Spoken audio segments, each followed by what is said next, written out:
అందరికీ నమస్కారం. తొలి ఏకాదశి శుభాకాంక్షలు తెలియజేస్తున్నాను.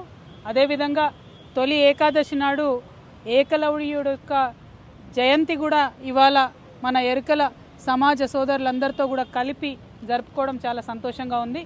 మన ట్యాంక్ బండ్ మీద మరి కొమరం భీం విగ్రహం దగ్గరనే ఎప్పుడు ఏకలవ్యుని పటాన్ని పెట్టుకొని అనేక సంవత్సరాల నుంచి కూడా మనం ఇక్కడ సెలబ్రేట్ చేసుకుంటా ఉన్నాము.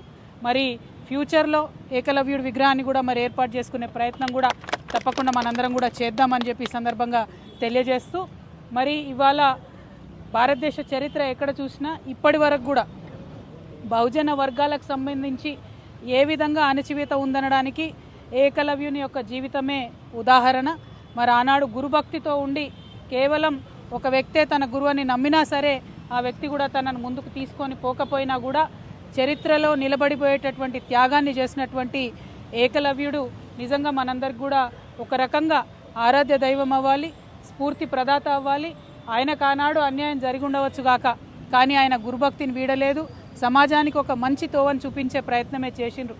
కానీ ఇప్పుడు మనందరం కూడా ఆయన వారసులుగా, ఆయన బిడ్డలుగా మనకు అన్యాయం జరగకుండా, మన స్థానం రాజకీయంగా మనకు వచ్చే విధంగా, మన స్థానం మనకు ఆర్థికంగా వచ్చే విధంగా, ఉద్యోగ విద్యావకాశాల్లో వచ్చే విధంగా సమాజానికి పాటుపడుతూ తెలంగాణలో అందరం కూడా కలిసి ముందుకు అడుగు వేయాలని చెప్పి ఈ సందర్భంగా పిలుపునిస్తూ ఉన్నాను. దానికోసం నా వంతు ప్రయత్నంగా నేను మీ అందరినీ కలుపుకొని పోయి అనేక ఉద్యమాల్లో మనం ఇవాళ పాల్పంచుకుంటూ ఉన్నాము.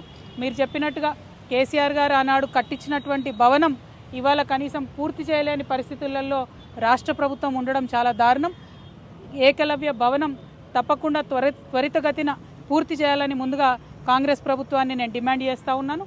అదేవిధంగా మరి ఎస్ స్కీమ్, YES అంటే ఎరుకల ఎంపవర్మెంట్ స్కీమ్ అనేటటువంటి పథకాన్ని గౌరవ పెద్దలు కేసీఆర్ గారు ఆనాడు ప్రవేశపెట్టడం జరిగింది. దాన్ని ఇప్పుడు ప్రభుత్వం కంప్లీట్గా తుంగలోకి తొక్కింది.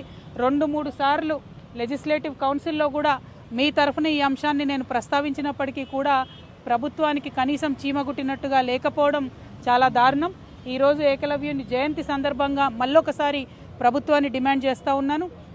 ఏదైతే 60 కోట్ల రూపాయలు 50,000 ఎరుకల కుటుంబాలకు లబ్ధి చేకూర్చే విధంగా కేసీఆర్ గారు ఆనాడు ప్రవేశపెట్టినారో ఆ పథకాన్ని యథాతథంగా లేకపోతే ఇంకొంత మెరుగుపరిచి ఇంకా ఎక్కువ కుటుంబాలను కూడా కలుపుకొని చేసే విధంగా ఇప్పుడున్నటువంటి ప్రభుత్వం వెంటనే ప్రయత్నం ప్రారంభించాలని చెప్పి ముఖ్యమంత్రి గారిని డిమాండ్ చేస్తూ ఉన్నాను.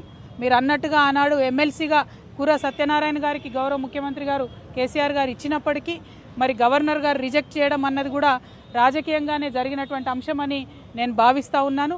ఇటువంటి రాజకీయాలకు అతీతంగా మనం ఎరుకల సోదరుల యొక్క రాజకీయ అభివృద్ధి కోసం కూడా ప్రయత్నం చేయాలి.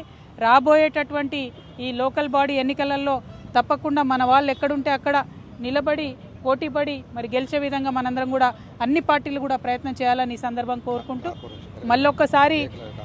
మళ్ళొకసారి ఆర్థిక అభివృద్ధి జరగాలంటే ప్రత్యేకమైనటువంటి కార్పొరేషన్ ఉండాలనే డిమాండ్ ఎన్నో రోజుల నుంచి ఉన్నది. ఈ విషయంగా గౌరవ ముఖ్యమంత్రి గారు రేవంత్ రెడ్డి గారు హామీ ఇచ్చి ఉన్నారు. 500 కోట్ల రూపాయలు కూడా ఇస్తామన్నారు. కాబట్టి తక్షణమే మరి ఎరుకల కార్పొరేషన్ కూడా ఏర్పాటు చేయాలని ఈ సందర్భంగా నేను డిమాండ్ చేస్తూ ఉన్నాను. Thank you. జై తెలంగాణ, జై ఏకలవ్య, జై కురు, జై తెలంగాణ.